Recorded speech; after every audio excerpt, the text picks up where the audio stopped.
munkundire mwese umwe wese mu cubahiro ciwe, munkundire ndabaramutse mu izina ry'umwami wacu Yesu Kristo. Bwana asifiwe. Munkundire kandi umwe wese mu cubahiro ciwe, uko ari, uko angana, uko asa, uko ameze, ndabifurize Pasika nziza. Pasika nziza. Raba mugenzi wawe umubwire uti Pasika nziza. Ndanezerewe muri kano kanya, sinibuka ryari nigeze guhagarara ngaha ku munsi wa Pasika. No munsi rero ndanezerewe ko mpagaze ngaha ku munsi wa Pasika, kuko no munsi nkunda cyane. Ariko kandi dushima Imana iyinga ishengero ryayo ryamaze riri imbere yayo, riko ryibuka ry'amajambo Yesu yavugiye i Getsemane, kandi aho gwari mu rukurikirane rwa misiyo yamuzanye, yaje kudupfira kandi yategerezwa kubabazwa, yategerezwa kubambwa, hanyuma agapfa, hanyuma agahambwa, hanyuma ku munsi ugira gatatu akazuka. Ivyo bose bari babizi, abo bagendanye bose bari babizi. Nukuvuga rero i Getsemane yariko mu iyo programa, nukuvuga hari hageze aho nyene muri nankana, niho yavuga ya majambo ati nimusenge ntimuje mu mosha mabi. Turashima Imana rero kubashoboye kuba ngaha, kubashoboye kuba muri iyo mpemu. Munkunde kandi ntera intege ishengero ryose, hari igihe cyo gusenga nk'iki ni ngombwa ngo twese tube hamwe, kugira ngo twese turi hamwe mu mpemu yo gusenga byose bigenda neza. Ishengero risenga, umuryango usenga, wama mu ntsinzi, uva muri imwe ukaja mu yindi. N'udashobora gushika ngaha, nico ragomba nceko, n'udashobora gushika ngaha ntubure gufata umwanya wo gusenga. Jewe iki narakigize nka exercice namangira, nukuvuga bavuze ko duzosenga nk'ubu twahera 16h30 twageza 19h, kiretse byaryoshe tukarenza. Jewe nirasura yuko ayo masaha uyaharure ko ku munsi ujya munsi nyene ntayabura, amwe mu gitondo, ayandi saa sita, ayandi mwijoro. Ntera intege rero nabajya naho wowe ukorera kure, ni ngombwa ishengero, nimba twese turi ngaha abanyeshengero barenga 1000, abakozi b'Imana bahamagaye gusenga, ni ngombwa twese ngo tube kumwe, kuko numugisha, hari umugisha uri mu gusenga. Nariko ndaraba amasaha, biragoye gusigura kuri Pasika isaha imaze kugera inyuma ya saa sita, kuko abantu babatanguye kuvuga ati sasa unajua ile na mimi nakwambia najua na ninakwambia na sitakukawiza. Tugumane hangaha rero, teme yuno munsi ni intsinzi iri mu kuzuka kwa Yesu. Bwana sifiwe. Intsinzi tubonera mu kuzuka kwa Yesu.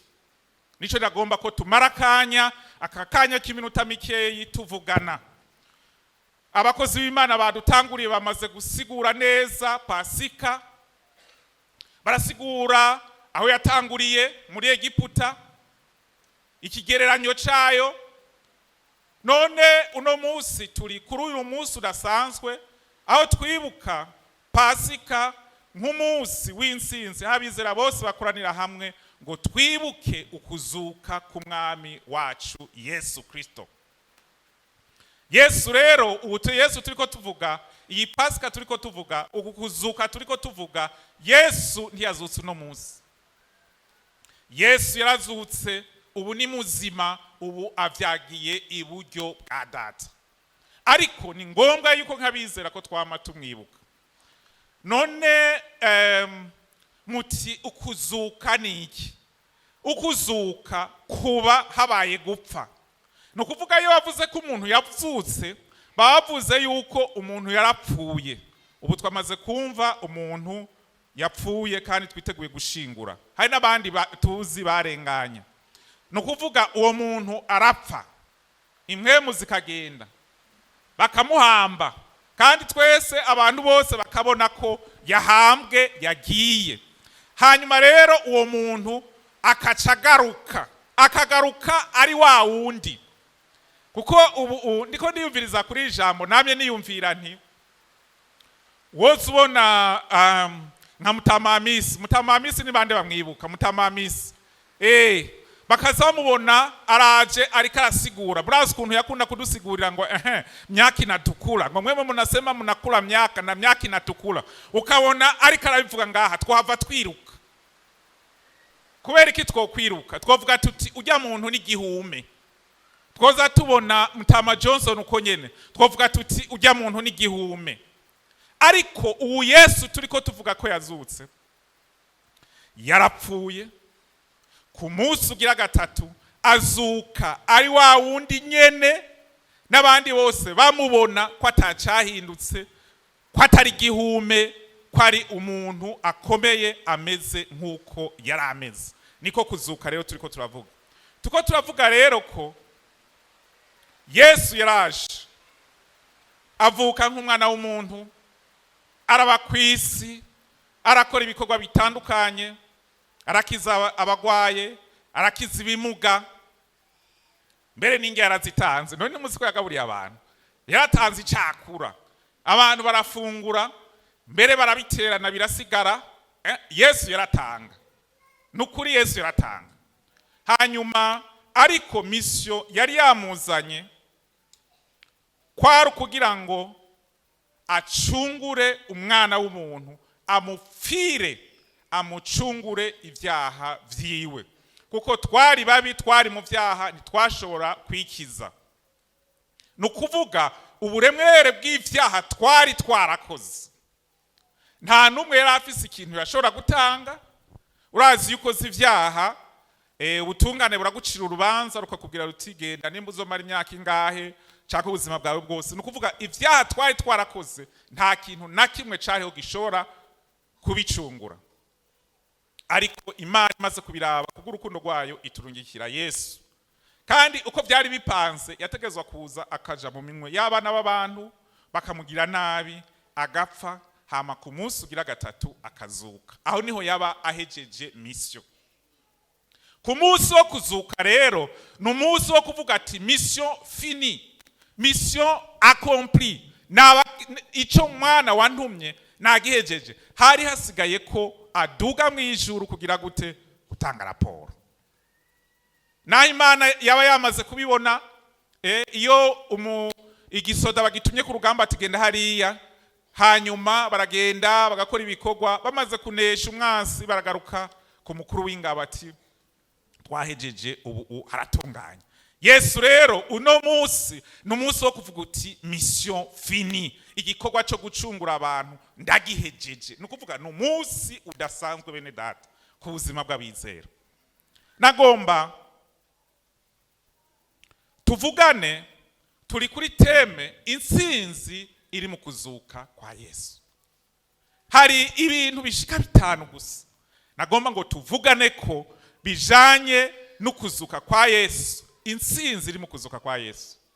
Tubihejeje tuje dusenga Imana, hanyuma tuje gusangira Pasika.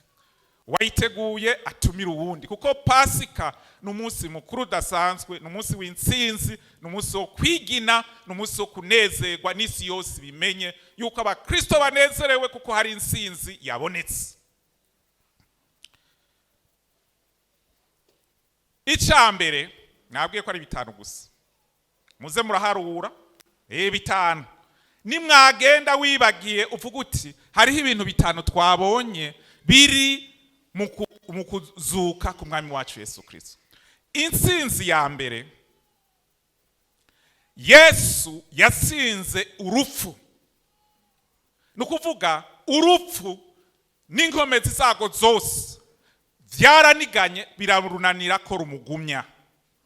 Ku munsi ugira gatatu Yesu ararunesha, arazuka, aba muzima, no kuvuga ni intsinzi ikomeye, bisobanurwa yuko iciza aho kiri hose caratsinze ikibi.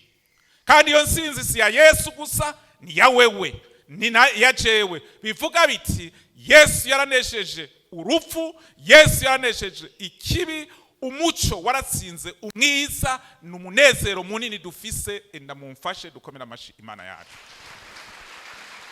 N'umunsi w'intsinzi rero, n'umunsi w'intsinzi, iciza gitsinda ikibi. Nukuvuga rero nico gituma dushobora kuvuga tuti uno munsi tugenda twemye, tugenda twemye, kuko Pasika n'umunsi utwibutsa intsinzi ya Yesu ku kibi cyose. Ico ubona cyose kwisi, ibintu byose byoza bigutumbereye, umenye yuko hari umwami Yesu yatsinze ikibi cyose, ikintu cyose kibi yaragitsinze ku munsi wo kuzuka kwiwe. Nico gituma kuri twebwe abizera Pasika n'umunsi mwiza cyane, n'umunsi uryoshe cyane, n'umunsi sinzi ingene no uvuga. Ikigira kabiri, nababwiye ko ari bitanu. Ikigira kabiri,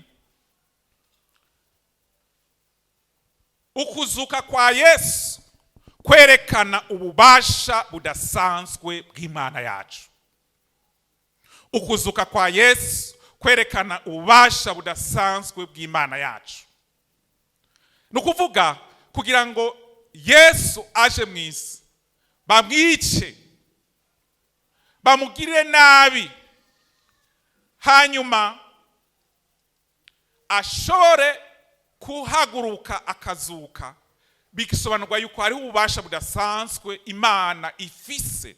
Hari ububasha budasanzwe budukikuze bene data, hari ububasha budasanzwe bugukikuje, kuko Imana iri muri twebwe. Ububasha bwayo burusha Satani atuzunguruka adutera, kuko ubwo bubasha turabubonera muri Kristo Yesu. Urazi, reka dusome amajambo y'Imana. Dusome amajambo y'Imana. Dusabe mwene data Isayi ashike ngaha adusomere Matayo igice ca 28, ahere ku murongo wa mbere kugeza ku murongo w'9.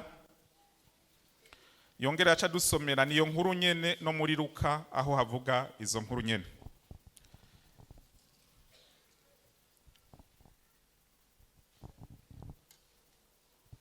Ubutumwa bwiza bwa Matayo 28 rimwe ushaka ku 9 avuga ngo kuzuka kwa Yesu. Umunsi w'isabato uheze, kuwa mbere w'iminsi indwi, umutwenzi ugomba gutambika, Maria Magdalena n'uwundi Maria baja kuraba imva. Habaho kunyiganyiga kw'isi gukomeye, kuko umumarayika w'umwami Imana yari amanutse ava mu ijuru, araza akura ca kibuye agitembagaje acicarako. Ijisho yiwe yasa n'umuravyo, impuzu ziwe zera nka sheregi. Abararirizi bategwa n'ubwoba, bagwa igihumura, bamera nk'abapfuye. Ariko umumarayika abwira babagore ati, mweho ntimutinye, kuko nzi ko murondera Yesu umwe yabambwa. Ntari hano, kuko yazutse nk'uko yavuze, ingo murabe aho umwami yari aryamye. Nimwihute mubwire abigishwa biwe yuko yazutse mu bapfuye, kandi azobitangira imbere kuja i Galilaya. Iyo niho muzomubonera. Nuko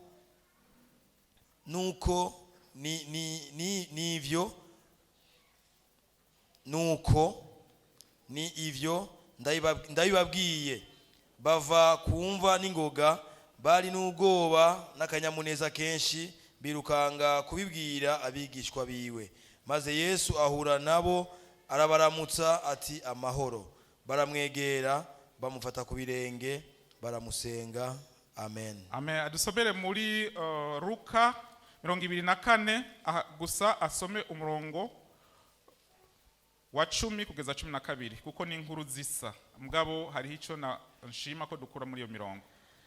Abo bagore ni Maria Magdalena na Yohana na Maria nyina wa Yakobo, kandi n'abandi bagore bari kumwe nabo babarira intumwa ivyo.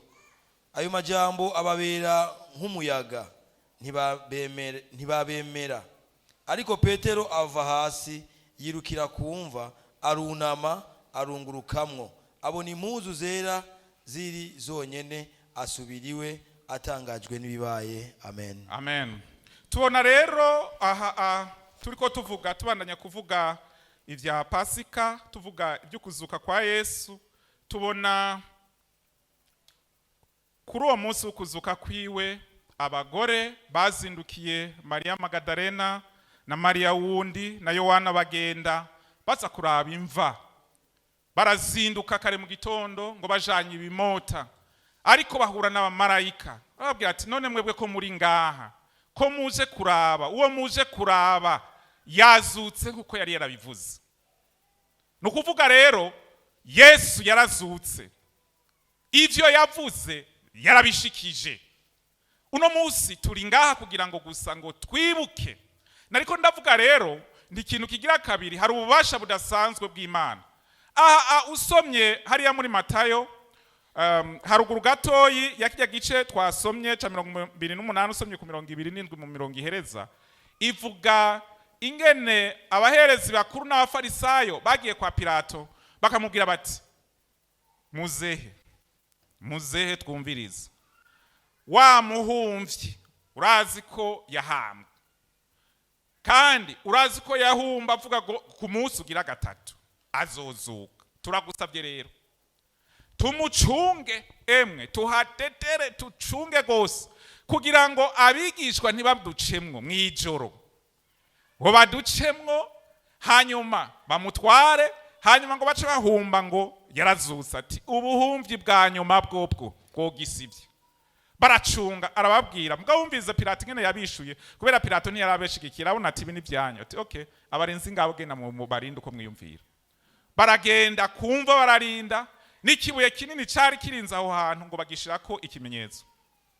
Ariko kuri uwo munsi wo kuzuka, nukuvuga Imana yarungitse umumarayika ngo haba ikinyiganyiga cinshi. Umumarayika araza kura cakibuye acicarako, babarinzi nyene bamwe bari bapanzwe ngo bagira ubwoba bwinshi.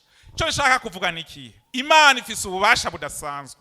No mu buzima bwawe ifise ububasha, no mu byo ucamwo byose ifise ububasha, kandi igeze kugutabara mwene data ifise uburyo bwinshi bwo gutabara. Ifise uburyo bwinshi bwo kugutabara.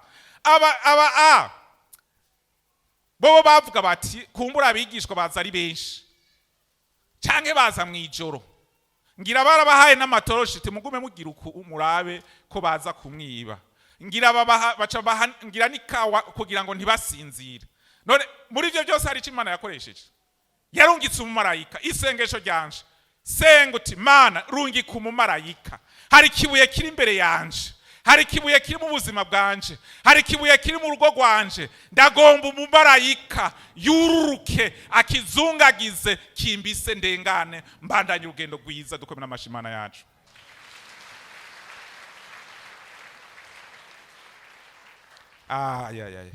Pasika nziza ni Pasika nukuri twese twibuka igikorwa Imana yakoze. Hari abantu benshi rero bigira agahambaye imbere y'Imana ngo je ndakomeye, bamubwira ubutumwa bwiza ngo je ndakomeye, jewe ndiki, jewe uranzi. Mwene data, Imana ifise ububasha budasanzwe, ntacurico imbere yayo kiretse kwakira Yesu ngo akubere umwami n'umukiza. Warasubiye inyuma, iyi Pasika ikubere umwanya wo kugaruka ku Mana, nta kindi. Pasika rero ikigira gatatu, ukuzuka kwa Yesu, nibaza ni nkaryo, niyo makorone canke niyo mfuruka igumya ukwizera kwacu. Atakuzuka ivyo tuvuga byose byobara ubusa. Ntitwoshobora kugenda ngo twigisha abantu, abapastori ntibogenda ngo basigure amaserire ngo twovuga iki atakuzuka kwabaye. Ucavuga ati none uwo muvuga Muhammad we ntiyapfuye, atandukaniye he na Muhammad?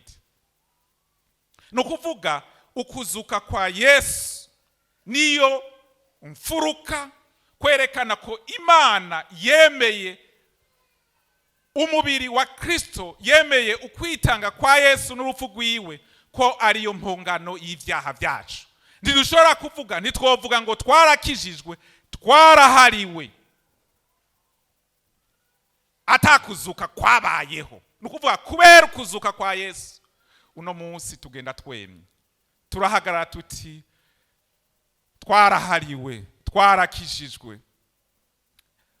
Hari akaririmbo baririmbye, umwana wanjanye mugabo mujene umwe yoza akatucishiza ku gatoyi. Hari akaririmbo baririmbye nagomba tugacisheho. Muri kura karirimba wumve uryohewe ngo yanyishuriye imyenda mu maraso yawe Yesu. Aho niho magoshika ngaha, aho niho nibera. Naho woza wenyene n'umupianiste umwe gusa, abandi gwese ugume uraramye ukunyene, uraramye mu maraso yawe Yesu, aho niho nibera. Urumva, wumve uryohewe, umeze neza, uririmba, wumve yuko hama niwatwashikati yanyishuriye ucongera urarame gose, kuko ivyaha vyacu vyose zambize. Hari ugisigaranye ivyaha ngaha, usigaye araza tumusengere. Nukuvuga rero tugenda turyohewe, tugenda duhagaze, tugenda twemye kubera ukuzuka ku mwami wacu Yesu Kristo.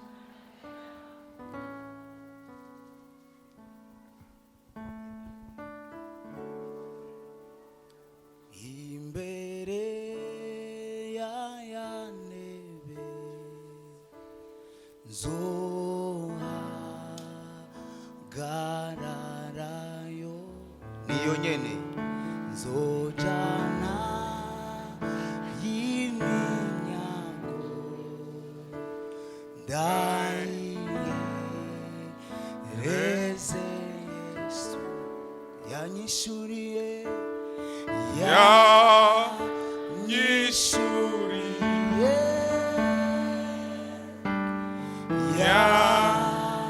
Myenda yose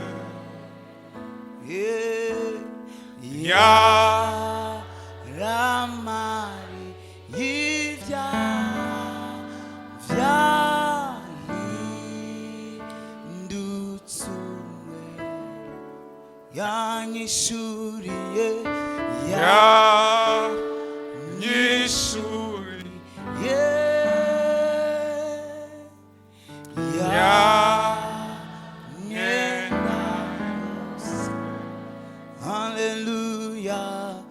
Hallelujah. Ramari y'ivyaha vyahindutse umwero. Arakoze cyane. Umva twari ko twasigura twese generous ku ruririmbo rumwe, nawe yerega urundi, urabona byose ni sawa. Rero ukuzuka kwa Yesu, urumva ntari byo twari kuvuga ko hajya tuvuga ngo hahigwa bapfapfira mu mwami ngo tuzongera kubabona yaba ukuzuka kwa Yesu kutariho. Rero bene data turi ngaha dukijijwe, ukuzuka kwa Yesu n'umunsi w'intsinzi, n'umunsi wo kunezerwa, tunezererwa atari no munsi gusa. Namye niyumvira abanyepolitiki ngene bahimbaza intsinzi. Urazi, reka ndabereke, reka mpere kure. Abaporona murazi ko bamaze igihe imyaka myinshi batsindwa mu matora, none mubizi. Mugabo ngomba ndababwira ikintu, iyo hagaze itariki 18 z'ukwicenda, kuko itariki 18 z'ukwicenda muri 61 niho umugabo wa Gasore watsinda. Barakoranira hamwe naho uko babangana kose, bakibuka ati iporona yaratsinze muri 18 Septembre 1960. Turavyeho umugambwe uri ku butegetsi, intsinzi barayihimbaza ku rwego rw'igihugu, ku rwego rwa province, ku rwego rw'amakomine, ku rwego rw'imitumba. None nimubizi. Nukuvuga rero intsinzi ni ikintu gikomeye. Iyi ntsinzi dufise, ukuzuka kwa Yesu ni intsinzi. Twame tubihimbaza, twame tubinezerewe mu gatondo ku mugoroba, ntibiherere ngaha kwishengero, mu maserire hose tugume tuvuga ukuzuka kwa Yesu. Kuko iyo kutabaho agakiza tuba turiko turavuga. Kuvuga ko tuzoja mu ijuru bibari nta nuba bitwumviriza. Ikigira kane, ukuzuka kwa Yesu kutwereka yuko ivyo Yesu yavuze byose bizoshika. Haleluya. Ukuzuka kwa Yesu kutwemeza yuko ivyo Yesu yavuze byose bizoshika. Kuko Yesu yari yarasiguye yuko azogwa mu minwe y'abambuzi, akagirirwa nabi, akicwa, agahambwa, yapfuye, ku munsi ugira gatatu kazuka. None ku munsi ugira gatatu ntiyazutse yemwe, yarazutse. Bisobanurwa yuko najya amajambo yavuze ngo ntimuhagarike umutima, ngo muhira kwa data hari amazu menshi, ngo iyo abatariho mba ndabibabwiye, ngo ngiye kubategurira hanya. Ayo turashobora kuyemera? Ko yazutse ubu yaragiye kudutegurira. None yataba yarazutse ayo twoyemera gute n'ayandi yavuze? Icanyuma nagomba dusome mu nkundire iki nitwogenda tuzagisomye.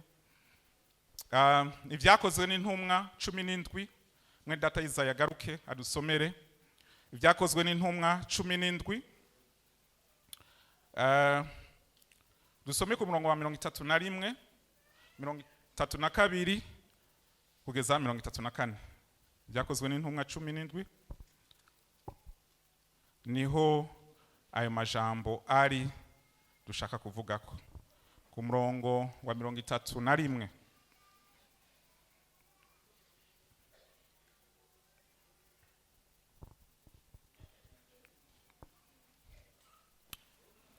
kuko yashinze umunsi wo gucirako isi yose imanza z'ukuri izozicisha umuntu yatoranije, kandi yahaye bose ikimenyetso c'ivyo mu kumuzura imukuye mu bapfuye. Maze bumvise ivy'ukuzuka mu bapfuye, bamwe barishinyira, abandi bati tuzoba turumva ivyo utubarira kuri ivyo ikindi gihe. Nuko Paulo ava muri bo, ariko abagabo bamwe bifatanya nawe barizera. Muri bo umwe ni Dionisiyo wo muba Leyopago, kandi n'umugore yitwa Damari, hamwe n'abandi. Amen. Amen. Two tuvuga rero kicanyuma yuko kuzuka kwa Yesu n'ikimenyetso simusiga kivuga yuko Yesu azogaruka gucira imanza, kandi imanza zigororotse. Uyu murongo rero twasomye wa 31 uravuga yuko kuko yashizeho umunsi wo gucirako isi yose imanza z'ukuri izozicisha umuntu yatoranije, kandi yahaye abantu bose ikimenyetso. Bibiri yitubwiye yuko ico kimenyetso yatanze kuri uwo muntu nuko uwo muntu yamuzuye imukuye mu bapfuye. Yaba Yesu atari yarazutse, iki kimenyetso nikiba kiriho, no kuvuga ntiyogarutse gucira urubanza isi. Bene data, Yesu agiye kugaruka. Bene data, turiko turavuga kuzuka kwa Yesu, ariko ntushobora kugutandukanya no kugaruka kwa Yesu. Turiko tuvuga kuzuka kwa Yesu, ntushobora kugutandukanya no gucira imanza amahanga, abanyavyaha bagacigwa imanza zikwiranye n'ivyo bakoze. Turiko tuvuga ukuzuka kwa Yesu, ntitwibagira kuvuga abantu bizangazangisha mu ishengero. Hari ikintu cantangaje kuri aya majambo twasomye.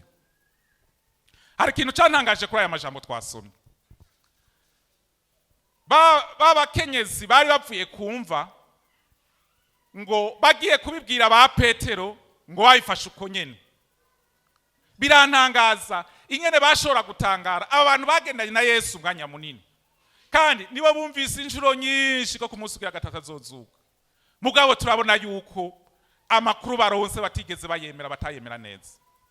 Birashoboka ko ngaha mwishengero hari abantu baguma baza bayinjira basohoka, amajambo yose avugwa ntibayumvirize, canke naho bayumviriza ntibayashireko bayahe ububasha afise.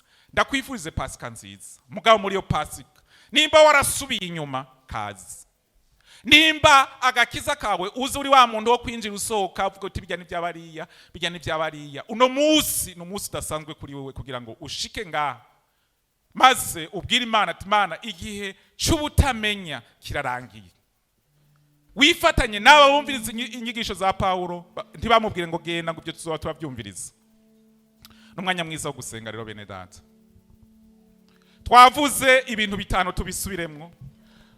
Kuzuka kwa Yesu ni intsinzi idasanzwe ku rupfu, ku bibi byose byo mw'isi. Ukuzuka kwa Yesu kwerekanye n'ububasha bw'Imana budasanzwe ufise kuri buri kintu no ku ngorane zacu zirimwo.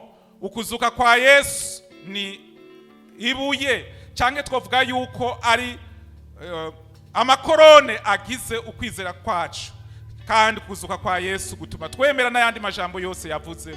Twarangije tuvuga yuko kuzuka kwa Yesu ari ikimenyetso simusiga ko Yesu agiye kugaruka kandi azocira isi imanza. Haleluya, haleluya. Tugiye gusenga Imana rero, tugiye gusenga umwe wese yumvira. Tugomba gusengera imigwi ibiri y'abantu. Hariho abantu batarakizwa, batarakira Yesu nk'umwami n'umukiza wabo. Abo nibo twagomba. Ukaburi ngaha ijambo ry'Imana riko riravugwa n'ayandi majambo yose yarenganye ryakuvugishije hari byo cakubwiye, turaguhaye ikaze ushike ngaha. Ukaba warasubiye inyuma, Pasika ikubere Pasika nziza yo gushika ngaha kugira ngo tugusengere, twifatanye nawe kugira ngo ugaruke mu nzira y'Imana. Ngo n'umugwi wa mbere. Umugwi wa kabiri ni w'abakristo baguma bafata ivy'Imana, ukumva yuko ivy'Imana utabiha ububasha bikwiye. Ni wewe rero, na wewe turagusavye ngo ushike ngaha. Nawumvise kakarimbo bamaze kugashirako yanyishuriye ibyaha, bariko barakaririmba ushike ngaha. Dufatanye nawe gusenga Imana.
Mu maraso yawe mwami, mu maraso kase muri kano kanya kugira ngo dufatanye gusenga Imana.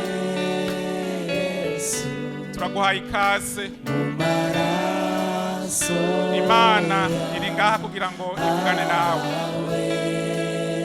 Haleluya. mu maraso yawe. Urakoze cyane kuri uyu munsi mwiza wa Pasika, umusore mwiza. Akaba hari uwundi umunsi umwe, uyu umwe gusa aradukwiye. Mugani haba hari uwundi yotuma abamarayika mw'ijuru bakuzivuza. Turaguhaye ikaze. Asante sana mama. Karibu na wewe, ntimwigumye. Iki ni igihe cyiza cyo gusenga. Yahanaguye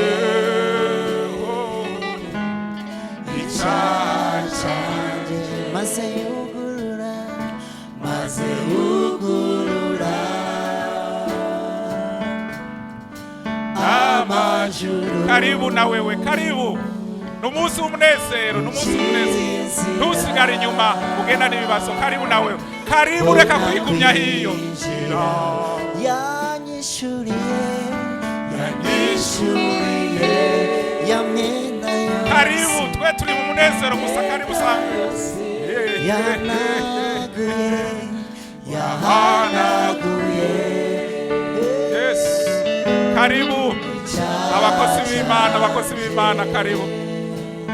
Ntugire ngo twihuse. Ntugire ngo twihuse. wihuse mugabo karibu amajuru karibu ucira inzira karibu cyane mbona kwinjira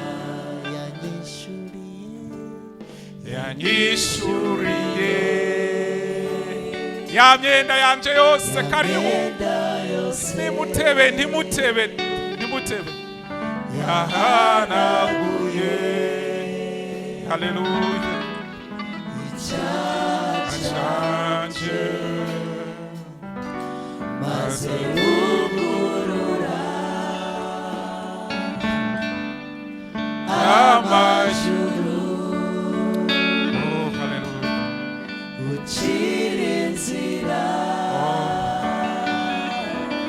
mbona kwinjira. Bakoze. Amen. Ukaba uriho kandi ufise ikibazo kanaka, ufise ikibuye kanaka kiri imbere yawe, uvuga uti mwami Yesu rungika umumarayika azugumize ibiri ruhande yanje yose, maze akura ico kibuye kiri imbere yanje kiri mugo gwanje, nawe turaguhaye ikaze muri uyu munota umwe usigaye. Nachongura mu rukundo rwawe, nachongura mu rukundo canke isezerano ryawe, ico wavuze nikiva ona isi yose, nachongura mu rukundo canke isezerano ryawe, ico wavuze nikiva ona isi yose, nachongura mu rukundo canke isezerano ryawe, ico wavuze nikiva ona isi yose. Zana ico kibuye mwene data, ico kibuye Imana yiteguye kugitembagaza naco.